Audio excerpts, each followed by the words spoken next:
Hello everyone, welcome back to another video. I'm going to be doing something I don't normally do. I'm talking about real world motorsports. I know I do this very rarely, but I don't really, if I've said this on the channel before, I'm a massive MotoGP, like, die-hard fan. I watch every race, not every practice, but I always watch quali and sprints. And, you know, I'm massively into it. I've been watching this since I was, like, born, bro. I grew up on Rossi versus Lorenzo and Marquez. And also I was, like, a little bit late to, like, I was at the end of Rossi and Casey's battle, but that's when I was, like, a tiny child. Anyway, on a tangent, KTM is going bust, like, sort of thing. They says they're not bankrupt, but their parent company, which is called PEDRO Industries AG, is at $3 billion in debt. KTM Racing GmbH, you know, KTM, is not involved apparently in the restructuring of the parent company, but they're not going to be developing in 2025. And this sucks because they've got Brad Binder and Acosta, and they have Maverick Vinales and Acosta Bastianini at Tech 3.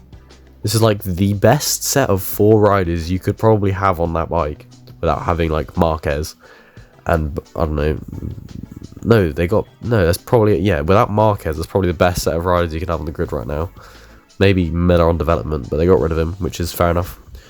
And well, they're now going to be missing all development. They've got no development. Apparently there will be a test in Jerez, a private test, but we don't know if there's going to be Danny Pedrosa and both Paulo Espargaro and Danny Pedrosa. We don't know because yeah, they're both the test riders, but we don't know if they're both going to be there, so that might be affecting them. And KTM, if you don't know, I'll put a screen on screen here, a little graph of the brackets.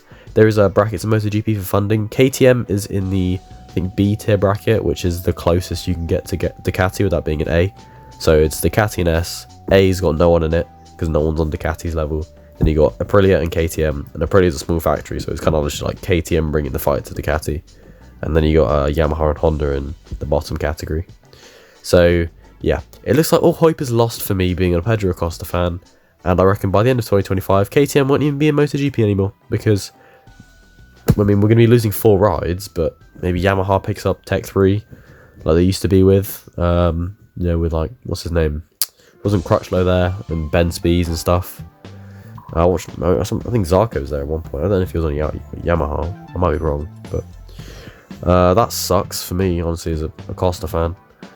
And also a Bastianini fan. So I was like, I mean, I support Yamaha as a factory, but Bastianini and Acosta are my guys. So I'm just, that's not good for me. So they're going to have limited development, barely in development.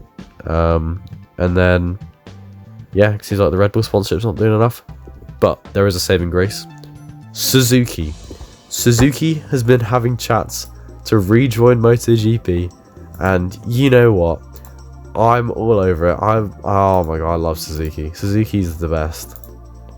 And I think Suzuki's really the only people who can bring it to Ducati in the new era. But if they join, it'll be in 2026 with the new regs. So yeah, I mean, we've got a season, and then Suzuki's back in, mate. Suzuki's back in, hopefully. And also, imagine this: Acosta on a Suzuki, and with Rins or something, or Acosta Yamaha, Acosta Ducati. But I reckon Acosta will be picked up mid-season. I think he's going to switch factory mid-season. I think he'll have a rough year this year, but then he'll be done. So yeah, thank you for watching. Goodbye.